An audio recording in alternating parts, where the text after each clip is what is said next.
자, 제가 이 사건에서 어떤 전략을 펼쳤냐, 거기에 관해서 좀 설명을 드릴게요. 보통 검사가 법원에 구속영장을 청구해서 기각될 확률은 보통 15% 정도에 불과합니다.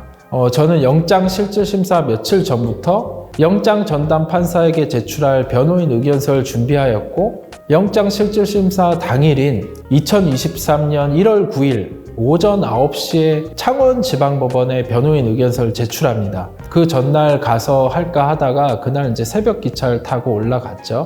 변호인 의견서의 주요 내용은 이렇습니다. 첫 번째로는 이 사건에 대한 변호인인 저의 기본적인 입장, 그리고 의뢰인에게 부정한 이익을 얻을 목적을 도저히 생각할 수 없다는 점, 그리고 세 번째로 안타깝게도 KC 화물창은 현재까지는 사실상 실패한 프로젝트라는 점, 네 번째로 구체적 범죄 사실에 대한 반박. 이 구체적 범죄 사실이라는 것은 구속영장 청구서 사본에 있는 내용을 말하는 것입니다. 거기에 대한 반박인 것이죠.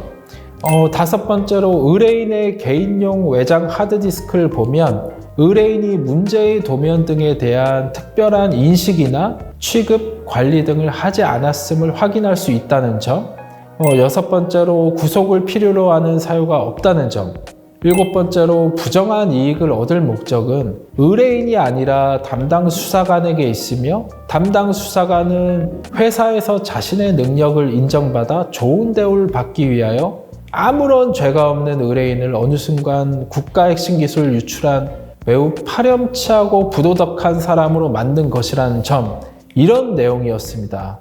분량은 한 총 45페이지 분량의 방대한 내용이었죠.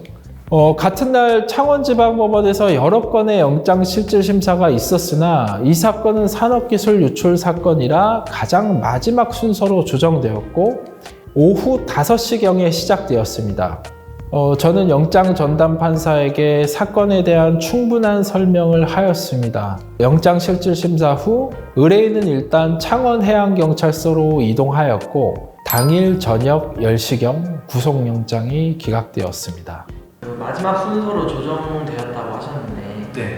산업기술 유출 사건이 어려운 사건이라서 이제 오래 걸리기 때문에 제일 마지막으로 조정이 된 건가요?